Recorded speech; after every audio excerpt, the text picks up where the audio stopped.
국민의힘의 대통령 후보 경선 토론회가 참으로 한심한 수준입니다. 내란에 대한 반성도, 미래를 이끌어갈 비전도, 조기 대선이 열리는 이유에 대한 사과도 찾아볼 수 없었습니다. 국민의힘은 없고 온통 민주당만 있는 토론회였습니다. 내란 속에 윤석열을 배출한 한때 여당으로 국정 혼란과 위기를 낳은 책임을 지고 사과부터 하는 것이 최소한의 도리와 염치이지만 어떤 반성도 사과도 없었습니다. 오히려 한 후보자는 왜 자꾸 윤석열을 끌어들이냐고 되묻기까지 했습니다. 국민의힘 1호 당원 윤석열에 대한 언급을 피한다고 지난 12.3 내란에 대한 국민의힘의 책임이 없어지지 않습니다. 더욱 우려스러웠던 점은 상대당에 대한 최소한의 존중도 없다는 것입니다.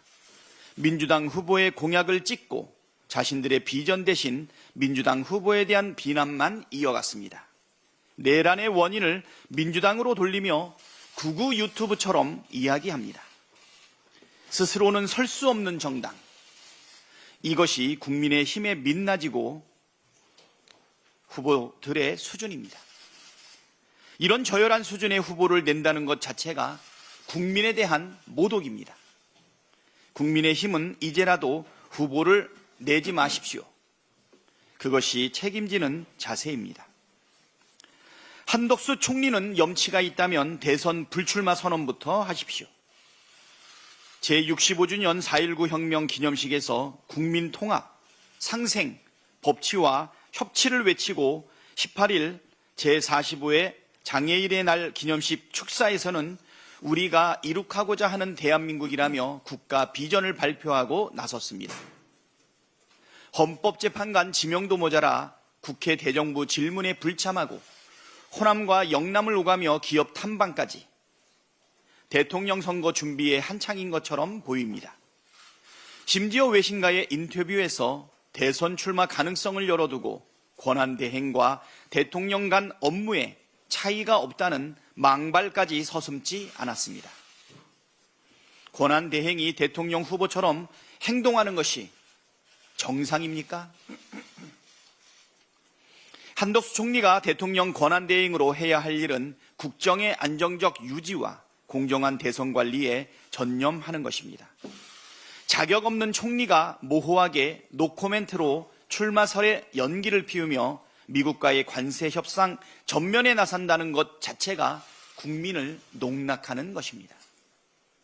한덕수 총리는 지금이라도 당장 대선 불출마 선언을 하십시오. 그리고 내란 수사에 성실히 응하길 바랍니다. 6월 3일 열리는 제21대 대통령 선거, 국외 부재자 신고 및 재외 선거인 등록 마감이 얼마 남지 않았습니다. 이번 대선은 대한민국의 미래 그리고 대한민국의 명운이 걸린 선거인 만큼 700만 재외국민 여러분의 적극적인 참여가 필요합니다.